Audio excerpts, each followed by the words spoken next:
the occupied Palestinian territories. Over 4 million Palestinians call the West Bank and Gaza home. As a result of the Israeli occupation, their freedom of movement and economy are nearly entirely controlled by the Israeli army. In recent years, this form of control has been visibly reduced, but according to attorney Yael Berda, it's reduced only visibly. Berda represents Palestinians in the territories.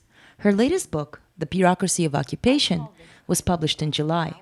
I call it phantom sovereignty because there's this huge control, omnipotent, omnipresent form of governmental control that literally controls not only the lives but the physical movement of people.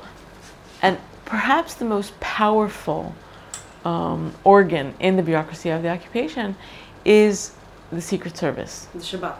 The Shabak. In her book, Berda illustrates how the methods by which the Shabak gathers information on Palestinians have changed over the past 45 years, since Israel has occupied the Palestinian territories. The new borders that were introduced by Oslo actually redefined the work of the Secret Service itself. Before the Oslo Accords, the Secret Service gathered information through human agents. In the new situation, in which the population became entirely dependent on the permit regime to obtain documents that would allow people freedom of movement to do every single thing that is necessary for their daily life. That meant that there was an extreme power of classification and of directing the population. Anan Kuzmar is a political activist with the Rights to Education campaign at Birzeit University in the West Bank metropolis of Ramallah. Israel is trying to make the occupation less visible, but at the same time trying to increase their control of every aspect and detail of Palestinian life. And through this control, Israel is trying to exploit any point of interaction between a Palestinian and the Israeli occupation authorities. There comes a moment where you might need to go there for medical treatment. Then you're under intense pressure. The permit system is not the only way that Israel is doing this, but also the permit system allows Israel to turn vast layers of Palestinian society from potential agents for change, potential players in fighting for ending the occupation, into basically captives without being in prison, in some sort of a bigger prison. In her infographic, designer and activist Michal Wexler explains how this happens. Let's say you live in the West Bank and you want to enter Israel to go to the sea. Are you Jewish? If the answer is yes, you can just go. But if it's no, the only way you can enter Israel is if you have an authorized job, require specific medical help, or if you're another humanitarian case. In which case you can apply through an NGO to the Israeli civil administration known as Kogat, the branch of the Israeli army in charge of the occupation. Kogat will then coordinate with the Secret Service to identify if you've participated in any kind of resistance to the Israeli occupation, including nonviolent protests.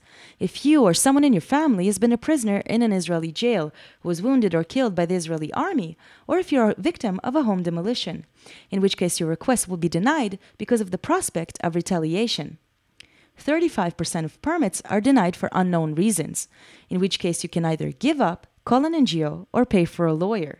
This can take years, and 70% of appeals are granted. There's not clear rules. There's only categories that change and shift according to the needs at the time. But everything is organized around this, this idea of security threat. It's basically about your age and where you were born. So it's literally like a geographic or an age group kind of thing. The randomness of the system is actually part of the game. For the game to work, the system needs to only target a small number of people and not all the time.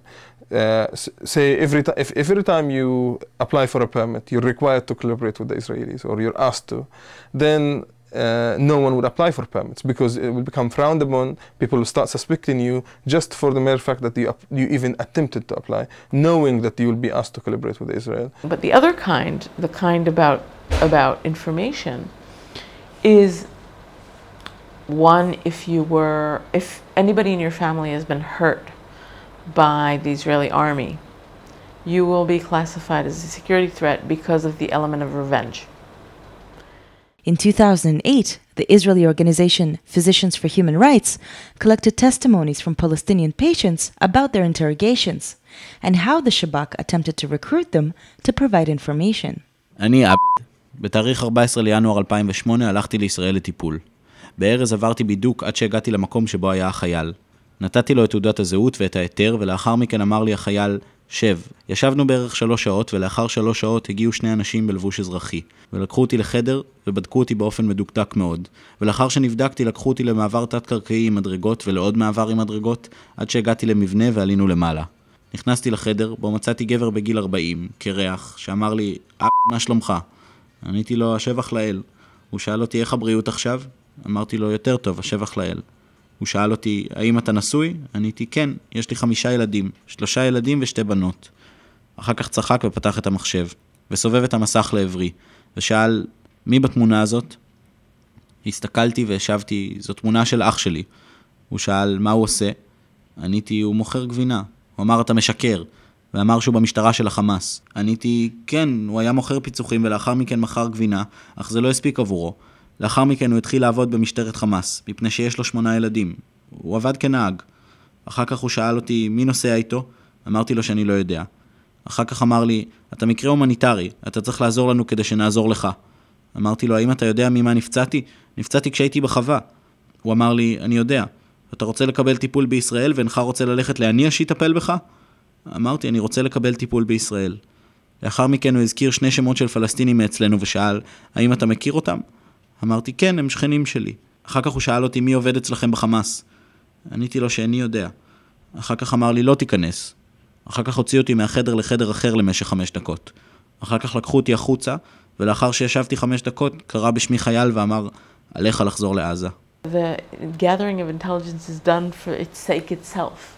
Like knowing all this information about the population, regardless of who they are. Because it's obvious that there is no interest specifically only in terrorists or only in people who are involved in military actions, but there's this wide interest in all the information about the population that is used to control everything about its life.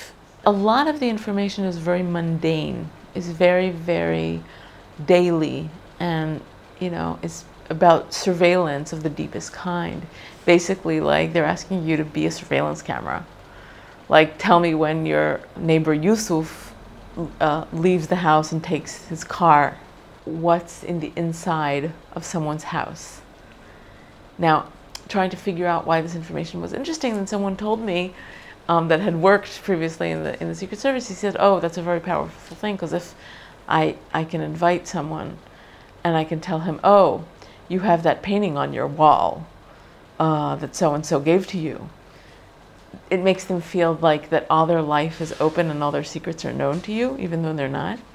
And so that gives like an extra amount of power when you're trying to pressure somebody to become an informer.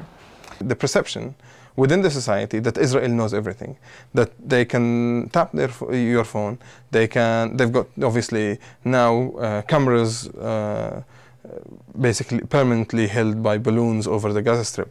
We have one now in Ramallah. I'm not sure if you've seen it.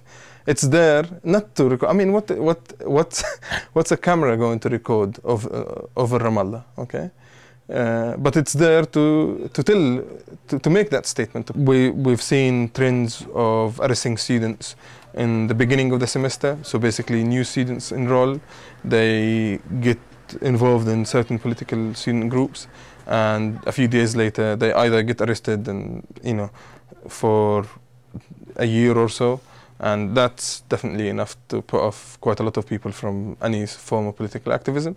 And sometimes they target more veteran activists because if you're a new student on campus, you join a student group and one of the figures of the student group is arrested, then you start fearing for yourself straight away.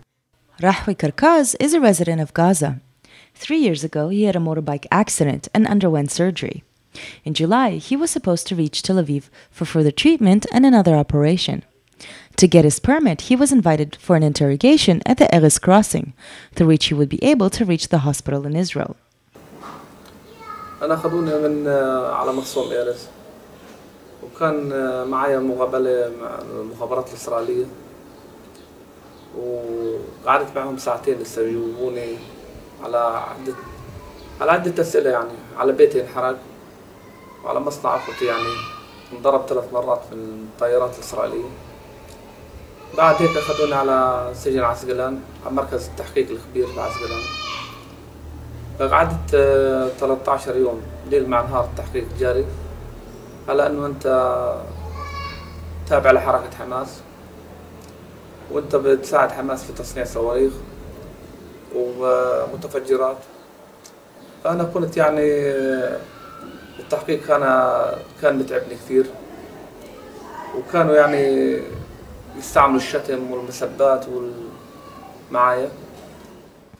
Earlier in August, the Supreme Court ruled on a request by human rights organizations to re-examine how the state investigates complaints by Palestinians of torture at the hands of the Shabak. In the last decade, nearly 600 such complaints were filed, but not one led to a criminal investigation. The Supreme Court refused to amend the law. At the time of writing, both the Shabak and Kogat, the Israeli army's administrative branch in charge of the occupation, failed to provide a statement or response. For the Real News, I'm Leah Turochansky at Kalandia Checkpoint.